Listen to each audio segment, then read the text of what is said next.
త్రియేక దేవుడవైన దేవా, భూమి ఆకాశముల కంటేను వెండి బంగారముల కంటేను గొప్ప దానమునియగు నీ గ్రంథమును మాకు దయచేసినావు కాబట్టి నీకనేక కృతజ్ఞతా స్తోత్రములు. నీవు స్వయముగా మాకు చెప్పవలసిన మాటలన్నీ ఈ పుస్తకము యందలేమిచ్చున్నావు కనుక నీకు మా వందనములు సమర్పించుకొనుచున్నాము తండ్రి.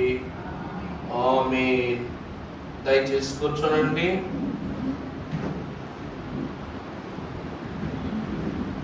కష్టము వచ్చిన గాని నష్టము వచ్చిన గాని ఇష్టము లేకపోని భ్రష్టుడవైనను గాని స్రష్టాననుట మేలా నీదు స్థితి దియనవేలా గానా చేసి కొనరాదు అపాదము చేసి కొనరాదు దేవుని నపాదము చేసి కొనరాదు పరిశోధన పాదము చేసి కొనరాదు.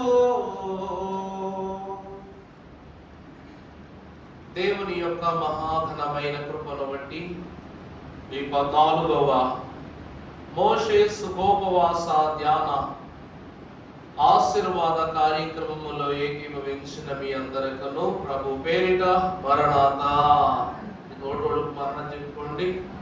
చాలా జాబ్ వచ్చినారు మరణాత.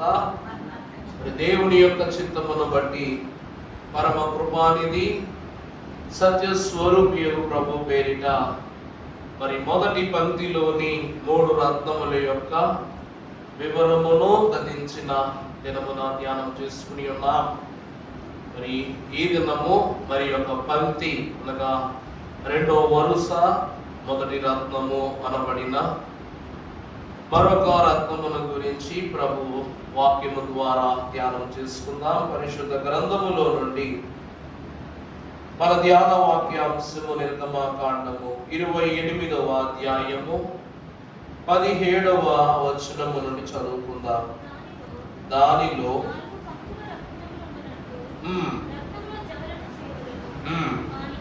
మాణిక్య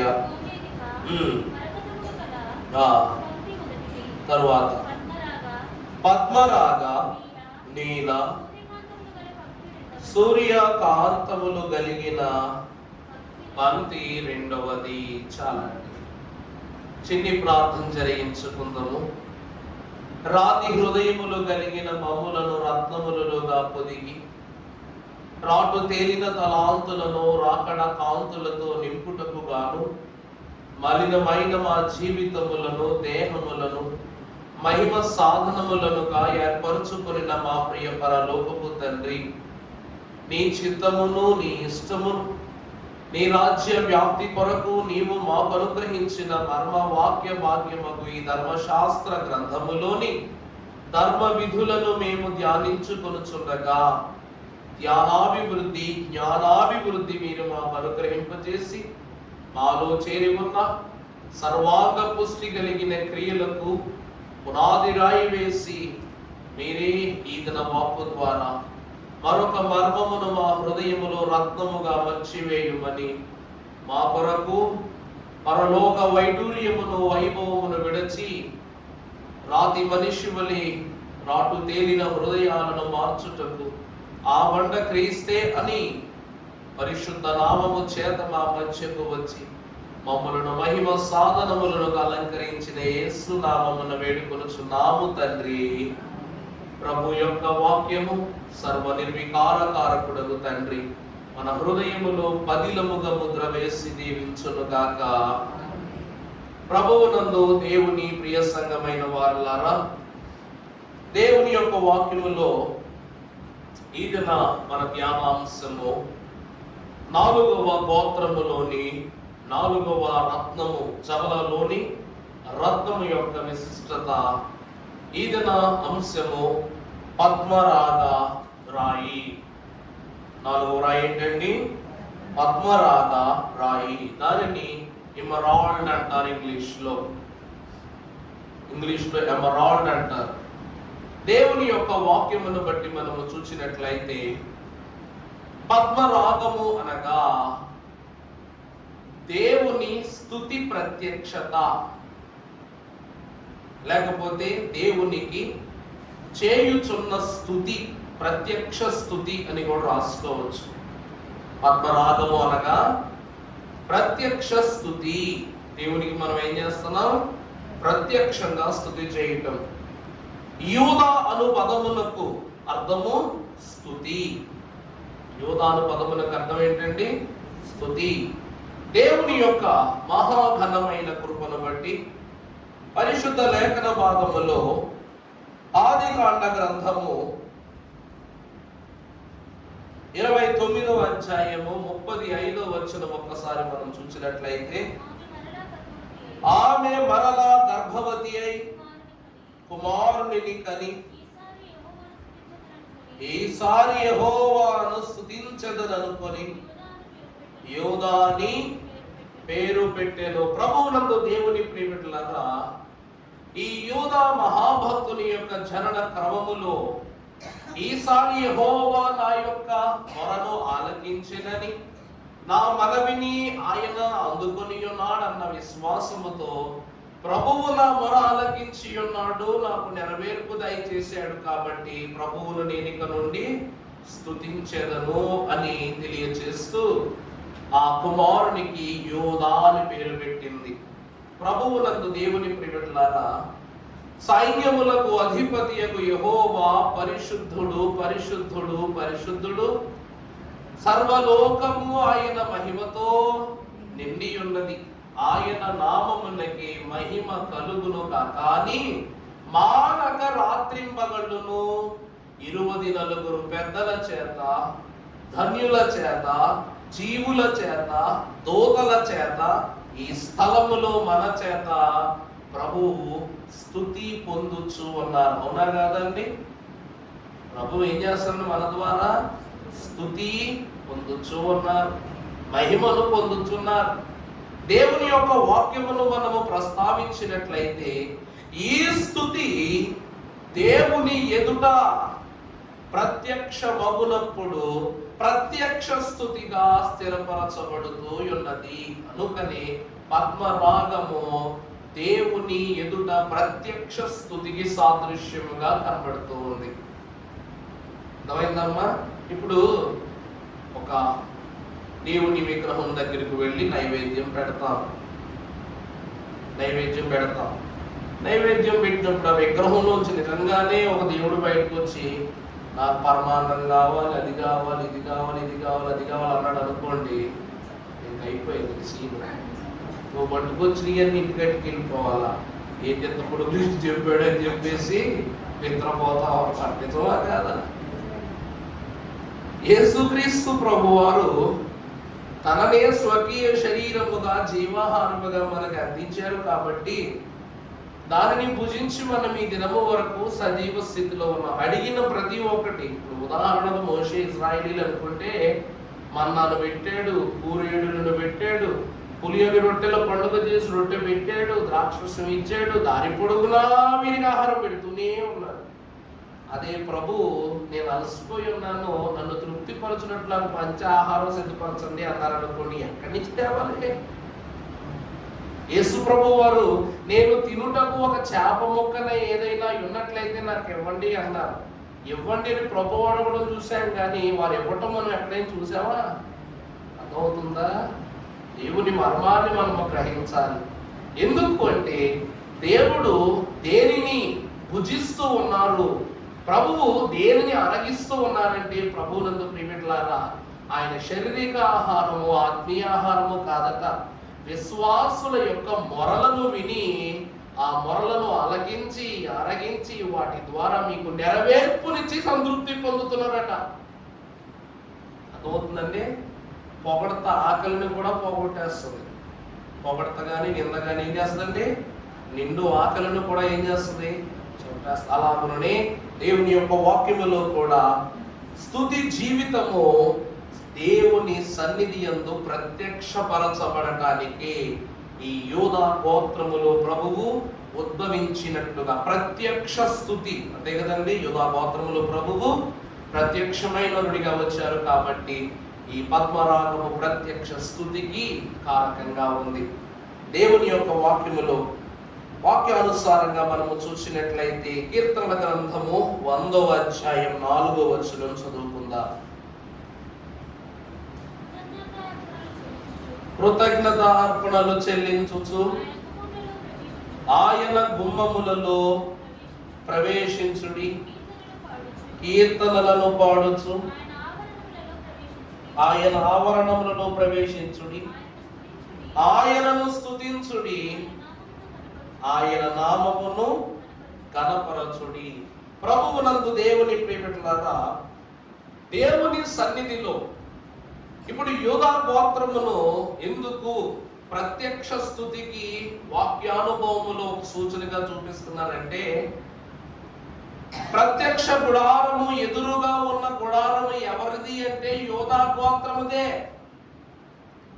దేవుని ప్రత్యక్ష గుడారం ఎదురుగా తొలి గుడారము వేసుకుని ఉన్నవారు ఎవరనగా యూదా గోత్రీకులే. కారణం ఏమిటంటే, సూర్యుని కాంతి మా గుడారముపై పడక ముందు దేవుని కాంతి మా గుడారములపై ప్రకాశించాలి. తొలి నైవేద్యము మాదే కావాలి, తొలి ఆశీర్వాదం మాదే కావాలి, తొలి ఏర్పాటు మాదే కావాలి, తొలి స్తుతి మాదే కావాలి, తొలి దీవెన మాదే కావాలి. దేవుని ఏర్పాటు జరిగితే రాకడలో తొలి ఆయుక్తము చేయబడు ఆశీర్వాదము కూడా మాదే కావాలి. ఇలా అన్నిటిలోనూ ముందస్తు భాగాన్ని దేవుని ఎదుట కనపరుచుకున్నాడు కాబట్టి అన్ని గోత్రాలను దేవదేవుడు అవలంబించి యూదా గోత్రపు సింహముగా ప్రభువు ప్రత్యక్షపరచబడ్డారు. ఆ గోత్రం అంతా స్తుతించింది కాబట్టి ఆ గోత్రములో నుండి స్తుతి నొందుకున్న దేవుడు తన ప్రియ కుమారుడిని ఈ లోకమునకు అందించిన వాడై ఉన్నాడు. నువ్వు యోధా ప్రధానులలో ఎంత మాత్రము, యోధా అనగా ప్రధానమైన స్థితి, ప్రథమ ఫలము అని కూడా చెప్పవచ్చు. యోధా గోత్రం దేవుని దృష్టికి ప్రథమ ఫలము కలిగ గోత్రము. దేవుని యొక్క ఉనికిని బట్టి హెబ్రీ పత్రిక 13:15 ఒకసారి చదువుకున్నట్లయితే పౌలు మహాభక్తుడు అంటున్నాడు ఈ మాటని. 13:15 కాబట్టి ఆయన ద్వారా మనము దేవునికి అనగా ఆయన నామమును ఒప్పుకొనుచు జిహ్వా ఫలము. దేవుని ప్రియబిడ్డలారా, అక్కడ మాట ఏమన్నా చెప్పండి. స్తుతి అంటే తెలుసునా? జిహ్వా ఫలము. స్తుతి అంటే ఏమిటంటే దేవునికి యూదా గోత్రం ఏమనిపిస్తుందంట చెప్పండి. జిహ్వా ఫలము అనిపిస్తుంది. జిహ్వా అంటే ఏంటి? నాలుక. ఫలము అనగా పండు లేక ఆహారం. ఈరోజు ప్రతి ఒక్కరూ కూడా భౌతిక ఆహారమును ప్రభువుకు సమర్పిస్తుంటే ఈ గోత్రము వారు మాత్రము వారి నాలుక ద్వారా స్తుతి యాగము అను ఫలములను నైవేద్యముగా ప్రభువుకు అర్పిస్తూ ఉన్నారు. ఈ పద్మరాగము దేవుని యొక్క స్తుతిని సూచిస్తున్న రత్నమై ఉన్నది. అందుకే యూదా గోత్రమును దేవదేవుడు స్తుతి కొరకే నిలువబెట్టుకున్నాడు. అందుకే దేవుడు ఏ గోత్రములో పుడతాడో సాతానుకు తెలుసు. యూదా గోత్రములో పుడతాడని తెలుసు, కానీ ఆ గోత్రములో ఎవరికి పుడతారు ఎవరెవరికి పుడతారన్న విషయం తెలియదు. అందుకనే దేవుని యొక్క వాక్యాన్ని బట్టి స్తుతి అనుస్థితికి ఈ పద్మరాగ రత్నము తొలి సూచన ఉన్నది, సన్నిధిని సూచిస్తూ ఉన్నది. రెండవదిగా మనము చూసినట్లయితే ఆదికాండము 49:10 షీలోహు వచ్చే వరకు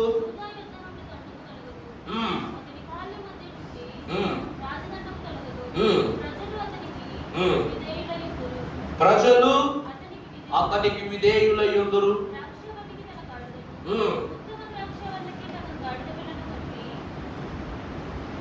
ఒక్కసారి ఆ పదం చదువునన్న. ద్రాక్షావల్లికి గాడిదను, ఉత్తమ ద్రాక్షావల్లికి తన గాడిద పిల్లను కట్టి,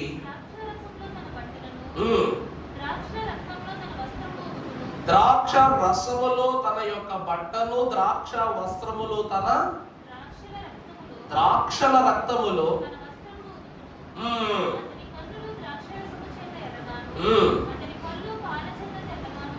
చాలండి.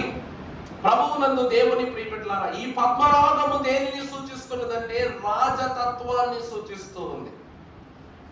అందుకే ఇక పాటలో రాశారు, షీలో వచ్చు వరకు యోధాలు నిలచుచు, మేను రాజు దండమందు నెప్పుడు దొరకదు, నేల పైన నిత్య శాంతి కలుగజేయను, అలా కొండవు బాలుడు జన్మించెను, పాలకొండవు బాలుడు జన్మించెను, దేవ స్తోత్ర గానములపై దివ్య స్థలములో, దేవ మారు గానముల్ భూదేశ స్థలములో, దేవలోక పావనులను దీన నరులను, బోవా జోడ భువి దివి క్రిస్మస్.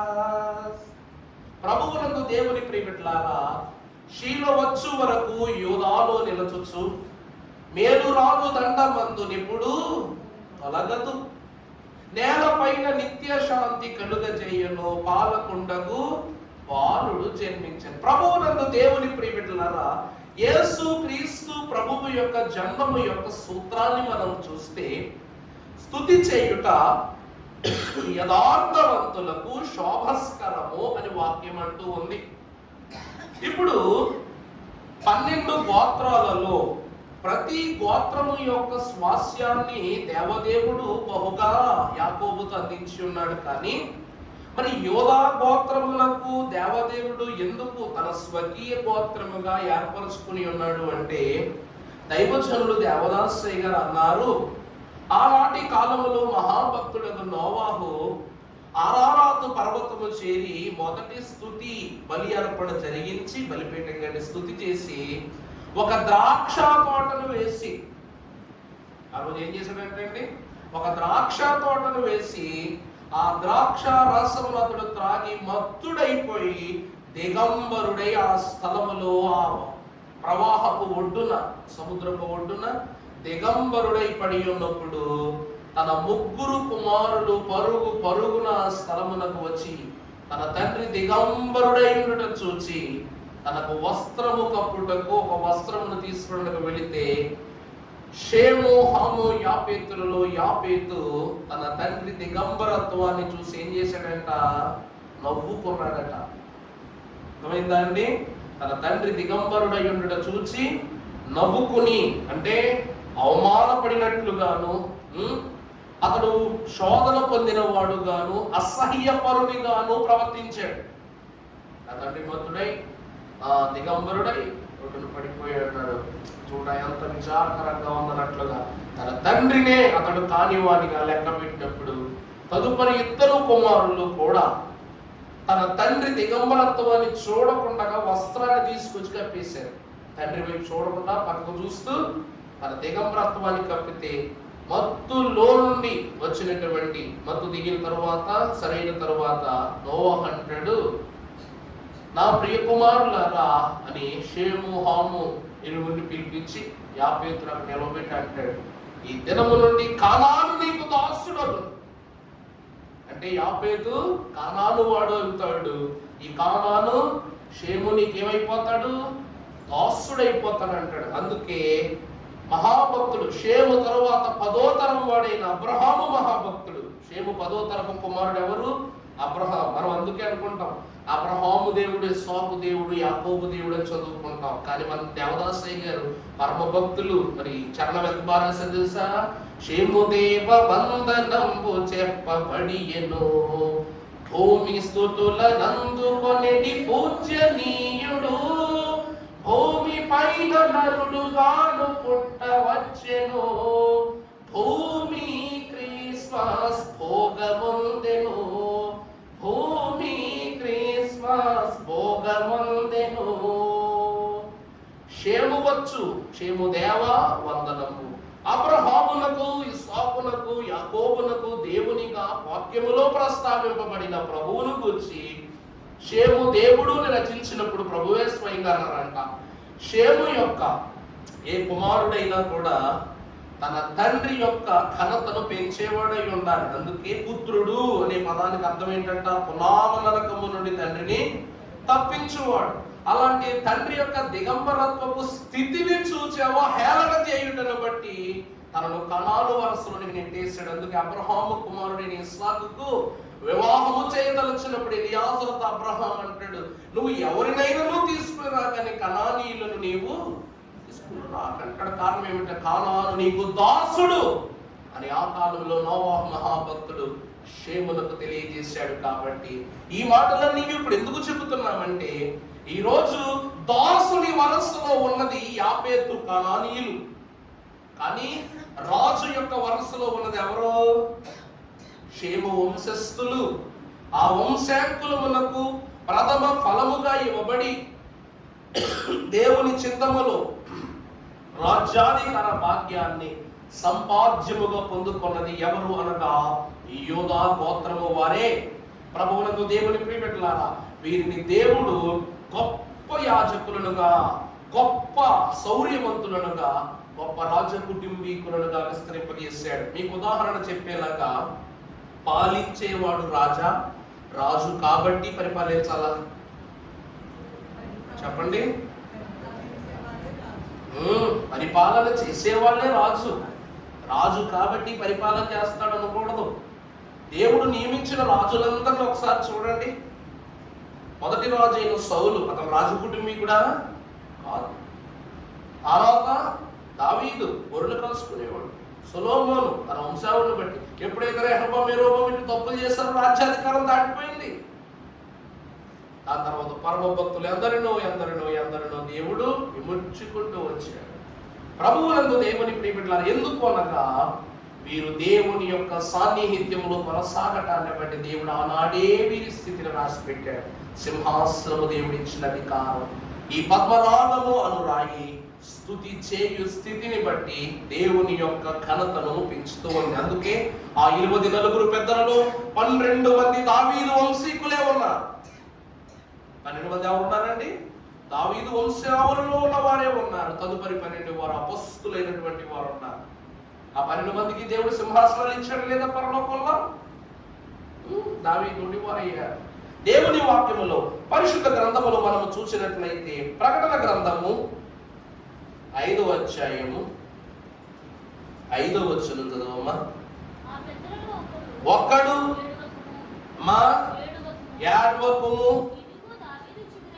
ఇదిగో దావీదు చిగురైన యూదా గోత్రపు సింహము 7 ముద్రలను తీసి. ప్రభువునందు దేవుని ప్రియబిడ్డలారా, ఈ యూదా గోత్రము రాజరికానికి, రాజతత్వానికి గుర్తుగా ఉంది. ఆ 7 ముద్రలను విప్పి ఆ గ్రంథములను విప్పుటకు సాహసము చేయుటకు యూదా గోత్రపు సింహమైన యేసు క్రీస్తు ప్రభువు తప్ప మరి సమర్థులు ఎవరు లేరు అంటుంది. ప్రభువునందు ప్రియబిడ్డలారా, యేసు క్రీస్తు ప్రభు వారు స్తుతి చేశారా చేయలేదా? యేసు క్రీస్తు ప్రభు వారు తండ్రికి స్తుతి చేశారా లేదా? దినమో స్తుతి చేస్తూనే ఉన్నారు ఆయన. యూదా గోత్రము స్తుతి గోత్రము కాబట్టి అన్ని నామముల కన్నా పైనామముగా దేవుడు ఆయన యొక్క పేరును ఉంచిన వారై ఉన్నారు. ఆ నామమే పరలోకములో సింహాసనాసీనునిగా ఉండి ఆ గ్రంథములను, ఆ 7 ముద్రలను విప్పుటకు యూదా గోత్రపు సింహము. దేనికి చిహ్నమో తెలుసా అంటే రాజరికానికి చిహ్నము. అంతే కదండి, రాజులు రాజ్యాధికారాలు. నిజానికి చెప్పాలంటే మృగరాజు సింహము అంటారు, కానీ మన జాతీయ జంతువు పులి. మన జాతీయ జంతువు ఏంటండి? పులి. మరి పులి ఆ జాతీయ జంతువు అయినప్పుడు అడవికి సింహమే ఎందుకు రాజు అయింది, పులి ఎందుకు కాలేదు అంటే, సింహములకు ఒక అలవాటు ఉంటుందంట. ఏంటో తెలుసా అండి? పోయి పోయి సింహం దగ్గరికే వస్తుందంట వేట. పోయి పోయి సింహం దగ్గరికి ఏమొస్తుందంట? వేటే. నేను చచ్చిపోవడానికి నీ దగ్గరికి వస్తున్నట్టు వస్తుందంట. రెండవ విషయం ఏంటంటే, సింహము ఎంగిలి తినదు. సింహం ఏంటని చెప్పండి? ఎంగిలి వస్తువులు తినదు, లాగుకుని తినదు. మూడో విషయము, అది పరిధిని బట్టే వేటాడదంట. మీకు తెలుసునా అండి? ఈ విషయాలన్నీ తెలుసా? అడవిలో జంతువులు ఎవరు పడితే వారి మీదకి, ఎప్పుడు పడితే అప్పుడు మీదకి వెళ్ళి దాడి చేయవండి. అదే జరిగితే అడవిలోకి ఎవరు కూడా. సింహాలకు ఒక పరిధి ఉంటుందట, పులులకు ఒక పరిధి ఉంటుందట, చిరుతలకు ఒక పరిధి ఉంటుందట. ఆ పరిధిలోనికి వస్తే మరో పరిధిలో ఉన్న జంతువు ఆ జంతువు జోలికి వెళ్ళదు. ఎందుకు ఈ క్రమాన్ని మీకు తెలియజేస్తున్నానంటే, మగసింహం ఎప్పుడు వేటాడదు, ఆడసింహమే వేటాడుతుంది. ఆడసింహం వేటాడి తీసుకొచ్చి దానికి ఆహారం పెడతారు అన్నమాట. ఈ క్రమమంతయు వాక్యానికి అవసరం కాకపోవచ్చు, కానీ ఎంత బద్ధకములో ఉన్నప్పటికీ కూడా సింహమే ఎందుకు మృగరాజు అయిందంటే, గద్దింపుతోనే సింహము తన యొక్క ప్రాంగణములో ఉన్న, తన పరిధిలో ఉన్న జంతువులన్నిటినీ ఒక గద్దింపుతో ఒక తాటి మీదకు తీసుకొచ్చి కూర్చోబెడతాడ. యేసు క్రీస్తు ప్రభువు ఆయుధం పట్టలేదు, యుద్ధము చేయలేదు, కానీ ఆయన చెప్పు మాటను ఈ లోకము తృణీకరించగలిగిందా? యేసు మాటలో ఎంతో బలం ఉంది. పేతురు ఇటువైపు వలయ్య అంటే పేతురు మాట్లాడలేదు. యోహాను నన్ను వెంబడించంటే యోహాను మాట్లాడలేదు. జక్కయ్య చెట్టు దిగంటే జక్కయ్య నేను దిగను అనే మాట మాట్లాడలేదు. సాతానా వెనుకకు పో అంటే నేను వెళ్ళను అనే మాట మాట్లాడలా. ఎందుకంటే ఈయన సృష్టికి లోబడిన వాణిగా, సృష్టికర్తకు లోబడిన వాణిగా ఉన్నారు కాబట్టి, సర్వ సృష్టిపై అధికారము కలదు కాబట్టి, ఈయన యోధా గోత్రపు సింహముగా స్తుతి సింహాసనాసీనుడై ప్రభువు వెలుగుచు ఉన్నారు కాబట్టి, ఈ పద్మరాగము సౌందర్యమై ఉన్న దృష్టిని చూపిస్తూ ఉన్నది. రెండవది రాజరికానికి ఇది గుర్తుగా కనిపిస్తూ ఉన్నది. మూడవదిగా చూస్తే న్యాయాధిపతుల గ్రంథము 1వ అధ్యాయం 1వ వచనం. అమ్మా, ఇశ్రాయేలీయులు కానానీయులతో యుద్ధము చేయుటకు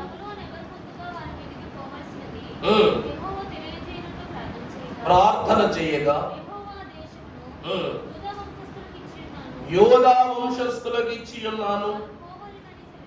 ప్రభువునందు దేవుని ప్రియబిడ్డలారా, మోషే మహాభక్తుని తరువాత యెహోషువ, కాలేబులు న్యాయ వాగ్దాన దేశములకు పాత్రులై వారి స్వాస్యమును పంచిపెట్టిన తరువాత, న్యాయాధిపతుల కాలములో అధికారముతో కూడుకున్నటువంటి, అంటే న్యాయాధిపతులు అన్ని విషయాల్లో దండయాత్రలే చేశారు. స్త్రీలైనా పురుషులైనా కూడా యుద్ధాలే చేశారు.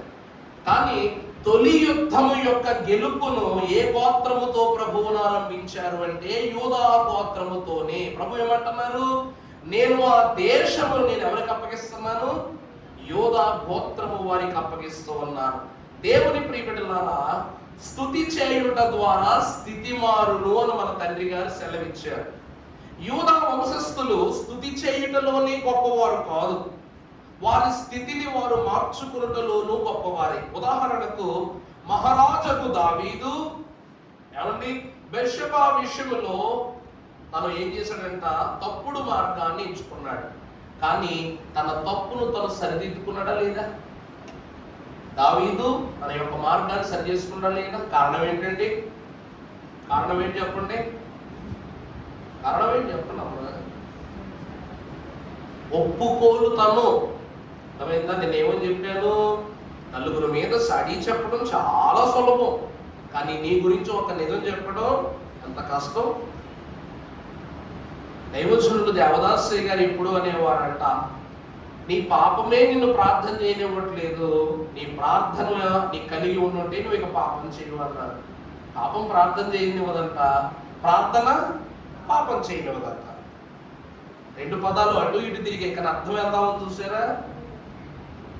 అంటే మీకు అర్థమయ్యేలా చెప్పాలంటే 1వ తారీఖు నుంచి 31వ తారీఖు వరకు ఎన్ని రోజులు చెప్పండి అమ్మా? 1వ తారీఖు నుంచి 31వ తారీఖు వరకు ఎన్ని రోజులు? 31వ తారీఖు నుంచి 1వ తారీఖు వరకు 30 రోజులా? అవునా? జూలై 31 నుంచి ఆగస్టు 1వ తారీఖు వరకు ఎన్ని రోజులు? 32 రోజులు. అసలు క్యాలెండర్ చూస్తారా మీరు?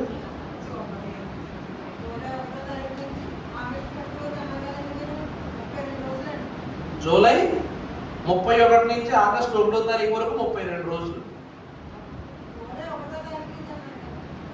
జూలై 1 నుంచి 31 వరకు 31 రోజులు అన్నారు. చాలా బాగుంది. జూలై 31 నుంచి ఆగస్టు 1 వరకు ఎన్ని రోజులు అన్నారు?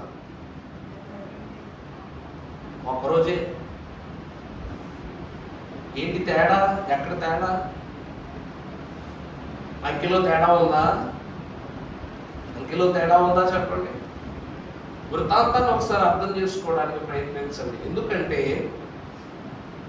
మనిషి యొక్క ఆలోచన 1 నుంచి 31 వరకు ఉంటుంది. కానీ దేవుని యొక్క ఆలోచన 31 నుండి 1 వరకునే ఉంది. అంటే క్షణమాత్రములు ఏ స్థితినైనా కూడా ప్రభు ఏం చేయగలడు? మార్చివేయగలడు. మనకు 365 రోజులు ఉన్నాయి. 365 రోజులు ఎంత క్రమంగా జరిగిపోయినా జీవిత కాలము జూలై 31, ఆగస్టు 1. అవునా? 1వ తారీఖు నుంచి అన్ని ప్రారంభమవుతాయి. ఒకసారి క్యాలెండర్ మన జీవితంలోకి తీసి పారేస్తే జీవితాలే తలకిందులైపోతాయి. ఎందుకో చెప్పనండి, క్యాలెండర్ అనేటువంటి విషయం మన జీవితంలో మొట్టమొదటి స్థితి కాబట్టి ఒకసారి డేట్ చూసుకోకపోతే ఎన్ని పరిస్థితులు ఆగిపోతాయో. వాక్యమును బట్టి దేవుని యొక్క స్వాస్యములు దినవృత్తాంతములు 2వ గ్రంథములో కూడా, దినవృత్తాంతము అంటే ఏంటి అమ్మా? ప్రతిరోజు మన వృత్తిని, మన పనులను జ్ఞాపకం చేసుకుని దినదినము చేయవలసిన పనులని క్యాలెండరే అని అర్థం. 2వ దినవృత్తాంతముల గ్రంథం 20:21 21 చదువునాను అమ్మా. జనులను హెచ్చరింపజేసిన తరువాత యెహోవాను స్తుతించుటకు నాయకులను ఏర్పరచి బంగారం అందరికీ గొంతులు పోతున్నాయి. జనులను హెచ్చరిక చేసిన తరువాత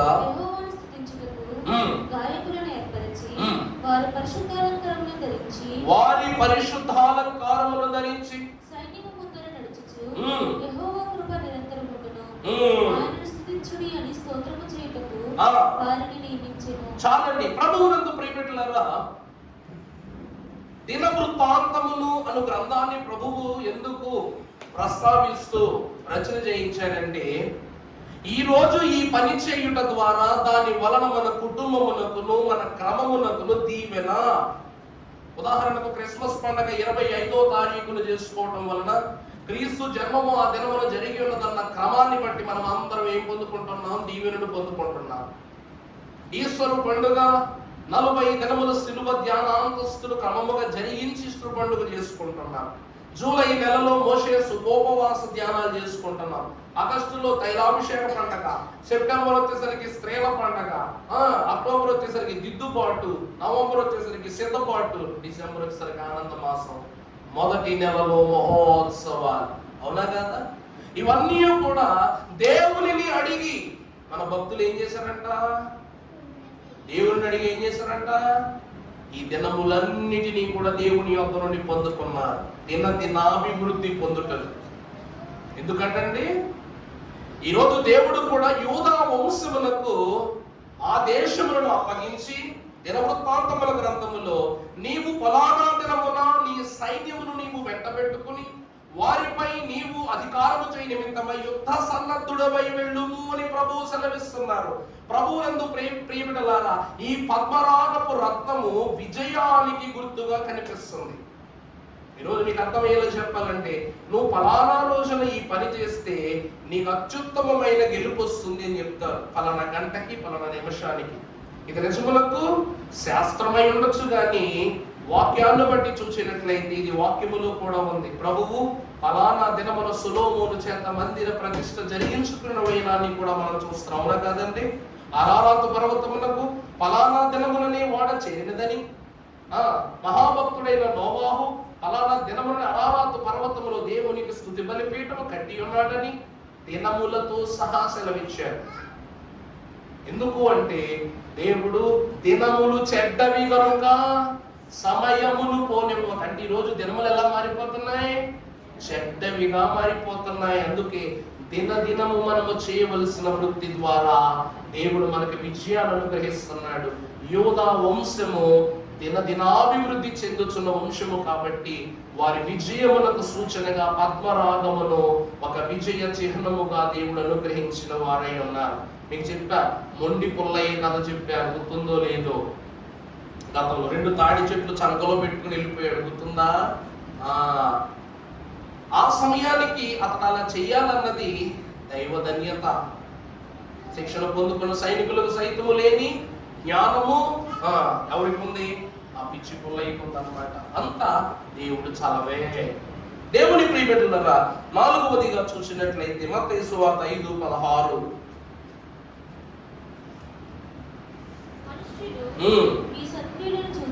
మీ సత్క్రియలను చూచి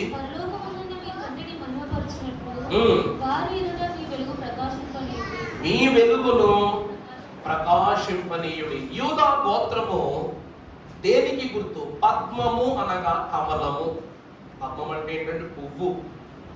అన్ని పువ్వులలో కల్లా అసలు సమసిపోనిది, అలాగుననే ఒళ్ళిపోనిది ఏమిటి అంటే ఈ కమలమే. కారణం ఏమిటయ్యా అంటే అది నీటిలోనే ఉండినప్పటికీ నీరు దాన్ని చేరదు. నీరు తనను ఉంచివేయుటకు అవకాశం ఇవ్వదు.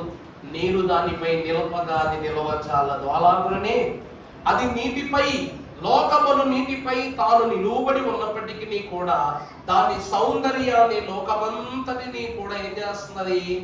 కనపరుస్తూ ఉన్నది. లోకమునకు అంటని స్వభావాన్ని చూపిస్తుంది. యూదా గోత్రము ఈ లోకములో మానవ తలంతులతో జనించినప్పటికీ కూడా దైవిక మహిమను కనపరచునట్లు ఎన్నో పరిశుద్ధమైన కార్యాలను దేవుడు వారితో జరిగించుకున్నాడు.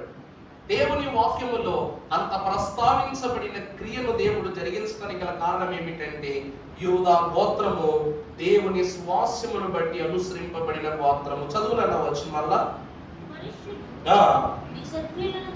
మీ సత్క్రియలను చూచి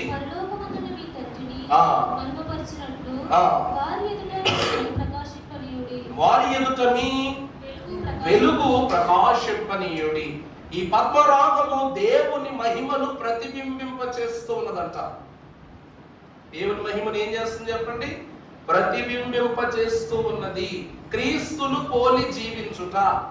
ఉదాహరణకు మనము క్రీస్తు రక్తములో పాలిభాగస్థులమయ్యాము కాబట్టి ఈనాడు చేయించున్న ప్రతి క్రియలు కూడా క్రీస్తు మహిమను ప్రతిబింబింప చేస్తున్నాయి అనుటకు ఏమాత్రము సందేహం లేదు.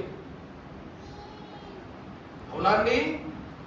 దైవజనుడు దేవదాసయ్య గారు, మీరు కల్లారా చూడాల, నేను కల్లారా చూడాల, కానీ ఆయన గురించి విన్న ప్రతిసారి ఆయన జీవన విధానము మనకేం నేర్పిస్తుందంటే దేవునితో వానికి ఉన్నటువంటి గొప్ప ఆశీర్వాదంతస్తునే చూపిస్తున్నాయి.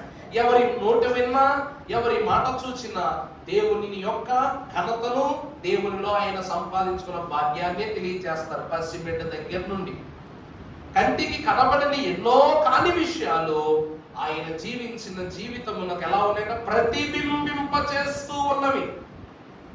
ఏం చేస్తూ ఉంటాయంటే తరాల వాళ్ళు నడుమ ప్రతిబింబింప చేస్తున్నాయి. ఈ పద్మరాగము ఎప్పుడో యూదా గోత్రం పుట్టింది. యూదా గోత్రంలో ఎన్నో తరాలు అయిపోయిన తర్వాత దావీదు మహారాజు పుట్టాడు. ఆయన ఎంతకాలం మన్నాడు. ఆ తర్వాత కాలంలో సొలొమోను పుట్టాడు. ఆయన కట్టిన ఆలయాన్ని గురించి ఈరోజు మాట్లాడుకోకుండా ఉండగలమా? ఆ వంశంలో నుండి వచ్చిన యేసుక్రీస్తు ప్రభువును గురించి మాట్లాడుకోకుండా మనము మన వాక్యాన్ని పూర్తి చేయలేం, ప్రారంభించలేం. ఎందుకంటే వారి జీవితములు, వారి సత్క్రియలు మనపై ఏం చేస్తున్నాడు? దేవుడు ప్రతిబింబింప చేస్తున్నాయండి. ఈ రత్నము దేవుని సన్నిధిలో యూదా వంశము యొక్క మహిమను ప్రతిబింబింప చేస్తూ ఉన్నది. అవుతుందా అండి? దేవుని మహిమను ఏం చేస్తున్నాయి? ప్రతిబింబింప చేస్తున్నాయి. బంగారము మెరుస్తుంది కానీ దాని యొక్క రూపును, దాని యొక్క స్థితిని ఒక కమ్మరి వాడు, ఒక బంగారం చేసే మామూలు సర్వసాధారణమైన గోల్డ్ స్మిత్ వాడే దాన్ని ఏం చేయాలి, మంట పెట్టి కొట్టాలి. బంగారాన్ని దారిలోకి తీసుకురావాలంటే ఇంకో బంగారంతో కొడతావా? వజ్రాలతో ఇంకో వజ్రంతో కోస్తామేమో కానీ ఒక సర్వసాధారణము విలువైన బంగారాన్ని కూడా మామూలు పనిముట్లతోనే, సుత్తి, కత్తి, పలుగులు అలాంటి పనిముట్లతోనే దారిలోనే తీసుకురావాలి. ప్రభు అంటున్నారు, శ్రమలు అనే స్థితుల ద్వారా మీ విలువను దేవుని యందు మీ సత్క్రియల ద్వారా కనపరుచుకుని దేవుని సన్నిధిలో ప్రతిబింబింపబడండి.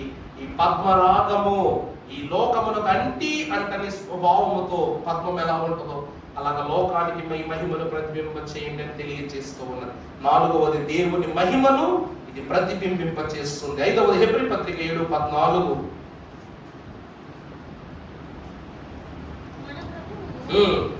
యూదా సంతానమందు జన్మించిననుట స్పష్టమే. ఆ గోత్ర విషయములలో యాజకులను గూర్చి మోషే ఏమీ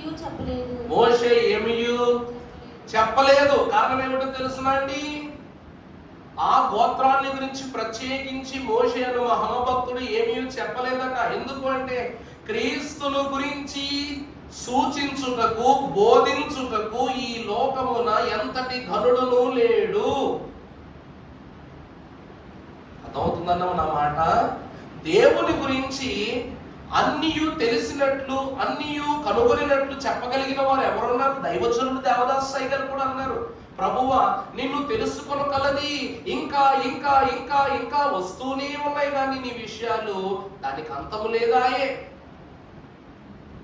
ఎందుకంటే యేసు క్రీస్తు ప్రభువుని గురించి తానే బయలుపరచుకున్నటకు 33.5 సంవత్సరాల కాలం ఈ లోకములో ఆయన జీవించారు. ఈ పద్మరాగము అను రత్నము ఎవరిని సూచిస్తున్నదంటే క్రీస్తు ప్రభువును సూచిస్తూ ఉన్నది. యోధా గోత్రములో జనించిన క్రీస్తును సూచిస్తున్నది. కాబట్టి మోషే అంతటి వాడు క్రీస్తును గురించి ప్రస్తావింపలేడు. ఎవరు చెప్పగలరు చెప్పండి. తర్వాత 6వదిగా చూసినట్లయితే ఎఫెసీ పత్రిక 5:19.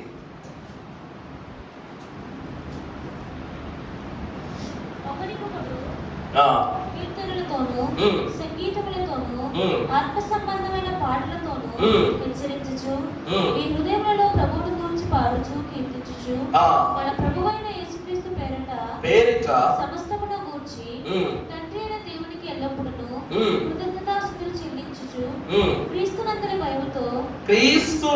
భయముతో ఒకరినొకడు లోబడి ఉండుడి. 20 వచనం చదివేశాను. 20 మన ప్రభువైన యేసుక్రీస్తు పేరిట సమస్తమును గూర్చి తండ్రి అయిన దేవునికి ఎల్లప్పుడూ కృతజ్ఞతాస్తుతులు చెల్లించుచు క్రీస్తునందలి భయముతో ఒకరికొకడు లోబడి ఉండుడి. ఒకరికొకరు లోబడి ఉండుడి. ప్రభువునందు ప్రియులారా, ఈ 6వ విషయము అనగా ఈ రత్నము 6వదిగా ఏం సూచిస్తుందంటే హృదయ స్థితిని సూచిస్తూ ఉంది. కారణం ఏంటంటే అండి, యేసుక్రీస్తు ప్రభువు మన యొద్దకు వచ్చారు. వస్తే శిష్యులు అంటారు, ప్రభువుని ఎదురుగా పెట్టుకుని మేము తండ్రి యొద్దకు చేరాలి అంటే, మా ప్రార్థన తండ్రి యొద్దకు చేరాలి అంటే మేము తండ్రిని ఎలా స్తుతించాలి అన్నారు.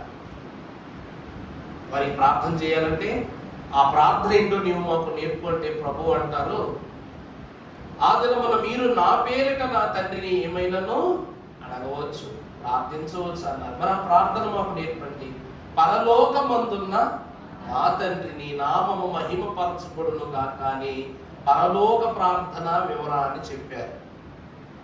ఈ ప్రార్థన గురించి చెప్పినప్పుడు మన తండ్రి గారి దేవదాసయ్య గారు కరపత్రాలు రాస్తుంటే పరలోక ప్రార్థన అనే వర్తమానాన్ని రాస్తుంటే సాతానుడు అన్నాడంట, పరలోక ప్రార్థన ఉచ్చరించుటకు, పరలోక ప్రార్థనను అనుసరించుటకు మనకు అధికారము లేదని దైవజనునితో సాతాను వాదం పెట్టుకున్నాడంట. అంటే మీకు అర్థమయ్యేలా చెప్పాలంటే మనం ఏమంటున్నాం, పరలోకమందున్న మా తండ్రి.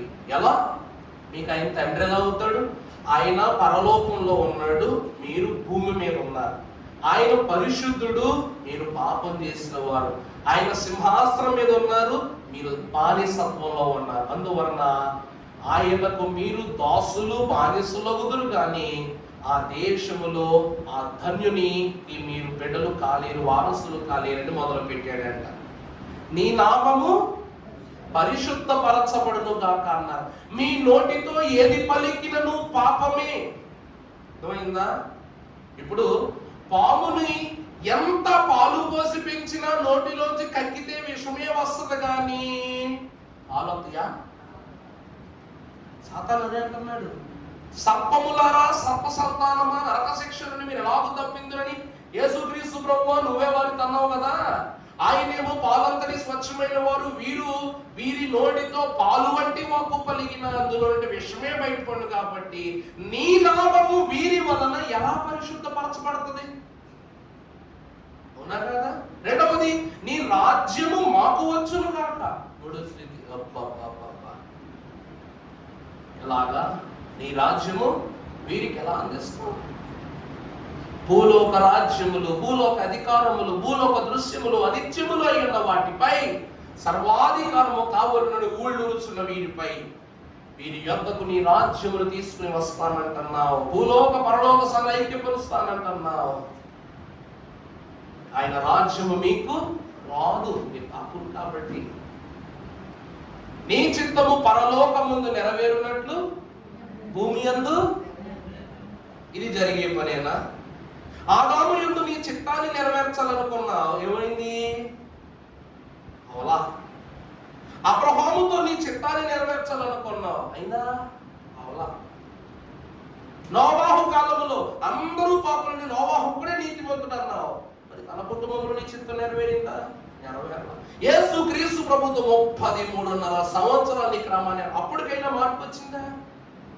పరలోకములో ఉన్న నీ చిత్తం భూమి మీద ఎక్కడ నెరవేరింది? ఆ చిత్తము భూమి మీదకు వచ్చినప్పుడు మనుషులు తన స్వకార్యముల చేత వారి స్వంత క్రియలను నెరవేర్చుకుంటున్నారని చెప్పి సాతానంట వ్యతిరేక ప్రార్థన మొదలు పెట్టేశాడంట.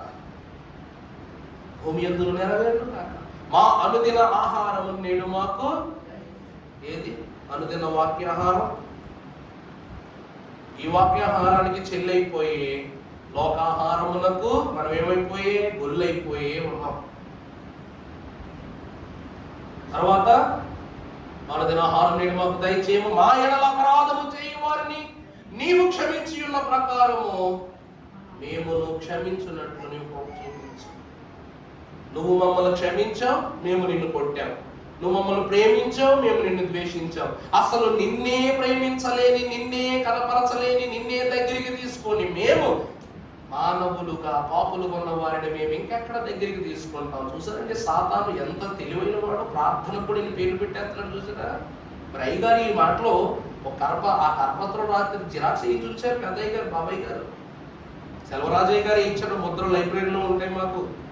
మేము క్లాసులు మధ్య మధ్యలో అప్పుడప్పుడు క్లాస్ ఏదైనా కొంచెం ఇది కొట్టి బోర్ కొట్టిందని కూడా వచ్చేసి మేము రాసుకునే నోట్స్లు అదృష్టంగా దొరికింది మాకు ఈ పేపరు చూసుకున్నాం. తర్వాత మానదిన ఆహారం నేడు మాకు దయచేయండి, మా ఎడల అపరాధము చేయమని క్షమించిన ప్రకారం అపరాధం క్షమించుము, మమ్మ శోధనలోనికి తేక, కీడు నుండి మమ్మల్ని శోధనలోనికి తేక. శోధనలో మానవుడు ఇప్పుడు ప్రవేశించాడు. మానవుడి శోధనలోనికి ఎప్పుడు ప్రవేశించాడు? మానవుడితో జత కట్టిన ప్రతి ఒక్కరూ శోధనలోనే ఉన్నారు. భక్తులందరూ శోధనలోనే ఉన్నారు. కీడులోనికే వెళ్ళిపోతున్నారు, చెడులోనికే వెళ్ళిపోతున్నారు. తర్వాత రాజ్యము, శక్తియు, మహిమ నిరంతరము నీవై ఉన్నావు. ప్రభువునందు ప్రియబిడ్డలారా, నిజానికి ఈ ప్రార్థన కానీ మనము చాలా క్లుప్తంగా ధ్యానం చేసుకునే రోజు ఖచ్చితంగా ఉంది. మీకు రెఫరెన్సులతో సహా వివరాన్ని చెప్తానని తెలియజేస్తున్నాను.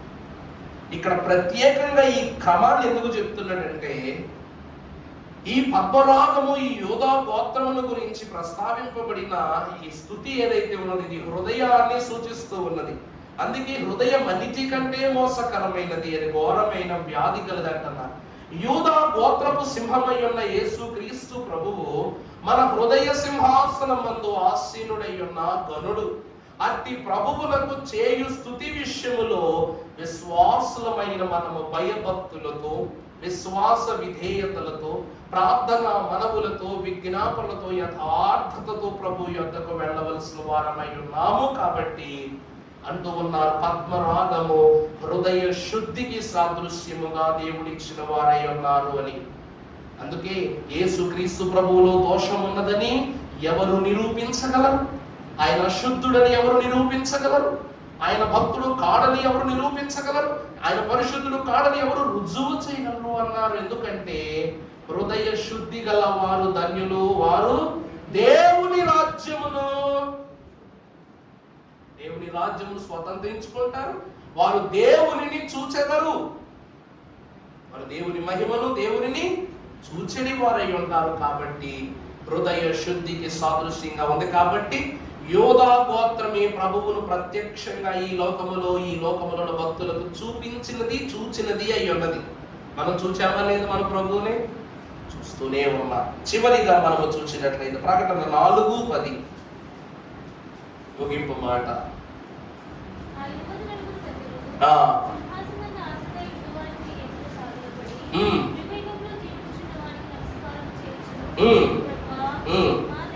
నా దేవా, అవి ఉండేను,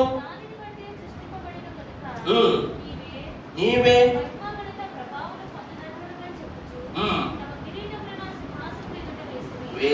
5:12 కూడా చదువుతాలి. వారు శక్తియు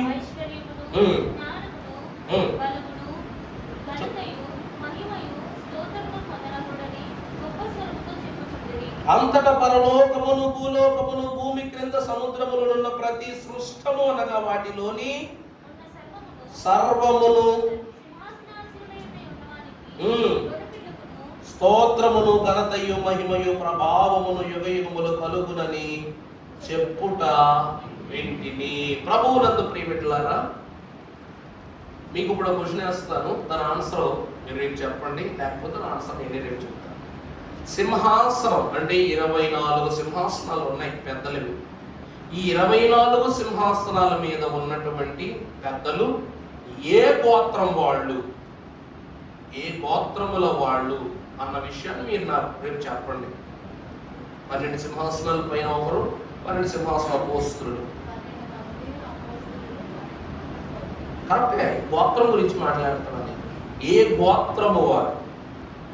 పేతురుదే గోత్రం, పేతురుదే గోత్రం, యోహానుదే గోత్రం, యాకోబుదే గోత్రం, ఫిలిప్పుదే గోత్రం, మత్తయిదే గోత్రం. ఏ గోత్రమో చెప్పనా? యోధా గోత్రపు సింహమగు క్రీస్తు ప్రభు యొక్క రక్త మాంసములలో పాలిభాగస్తులు అవటాన్ని బట్టి ఆ 12 సింహాసనాల మీద ఉన్న అపోస్తలుడు యోధా గోత్రీకుల వరసలోనికి చేర్చబడ్డారు.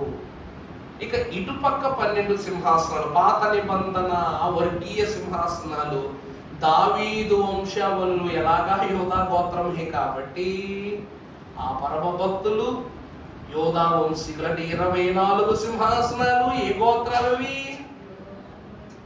అర్థమైందా? 24 పెద్దలు విమర్శ చేయుటకు, అధికారము చేయుటకు, ప్రశ్నించుటకు, సవరించుటకు, సమాధానం ఇచ్చుటకు అధికారం పొందుకున్నారంటే దేని కారణం అనగా వీరు క్రీస్తు శిలువయందు శ్రమయందు వీరు పాలిభాగస్తులై దేవుడు అనుగ్రహించిన శ్రమల కాలమును, శ్రమల శోధనను, వలయమును దాటి శ్రేష్టమైన దేవుని కిరీటాన్ని పొందుకున్నారు. కాబట్టి ఈ సింహాసనములో దేవుని గోత్రీకులకు వీరు ఎవరికి స్తుతి చేస్తున్నారంట? వధింపబడిన గొర్రె పిల్లకు వీరు స్తుతి చేస్తున్నారు. వారి కిరీటాలను ప్రభు ఎదుట ఉంచి. రాజరిక గోత్రములకు సాదృశ్యం కాబట్టి ప్రభు వాక్యం అంటుంది, ఈ పద్మరాగము పరలోక సింహాసనాలకు చిహ్నముగా కనిపిస్తూ ఉన్నది. అంటే లోకము అను పద్మముగా ఉన్నప్పటికీ నీరు అను లోకమును అంటక పద కమలము వలె నిత్యము దేవుని సన్నిధిలో రాజరికముగా ప్రకాశించుచున్న వారే ఈ యోధా వంశీకులైనటువంటి వారు. ప్రభువునందు ప్రియమిత్రులారా, క్రీస్తులో వైభవముగా ఈరోజు మనము కూడా దేవుని సింహాసనములు ఆయన కుడి పార్శ్వం మీద కూర్చుంటున్న మనము యోధా గోత్రపు సింహము యొక్క వధువుగా సిద్ధపడుతున్న వాళ్ళం. మనము రాజ కుటుంబమే. నా మాట అర్థమైందండి? దేవుని స్వాస్యములో చివరి వచనాన్ని మీకు చూపించి నా మాట ముగిస్తాను. పరిశుద్ధ గ్రంథములో నుండి గనుడై ఉన్న దేవుడు, మలాకీ గ్రంథము 3:17 చదువమ్మా.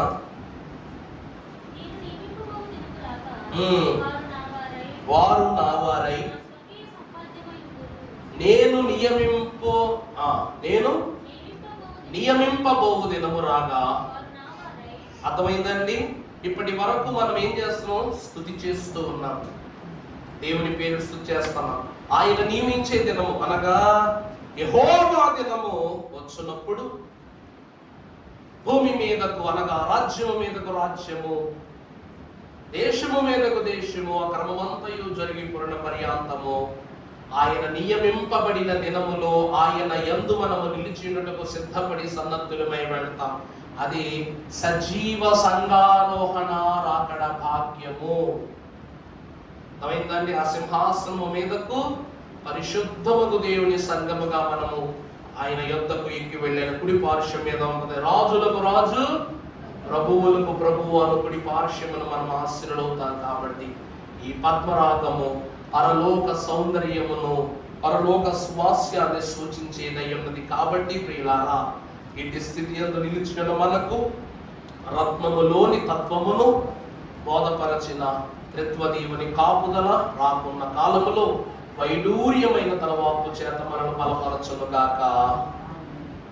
పరిశుద్ధుడా, మహోన్నతుడైన మా తండ్రి, సర్వకాలము రక్షణ కాలమగునట్లు నీ సిలువ జాడలో మమ్ములను ఫలింపజేయుచున్న దేవా,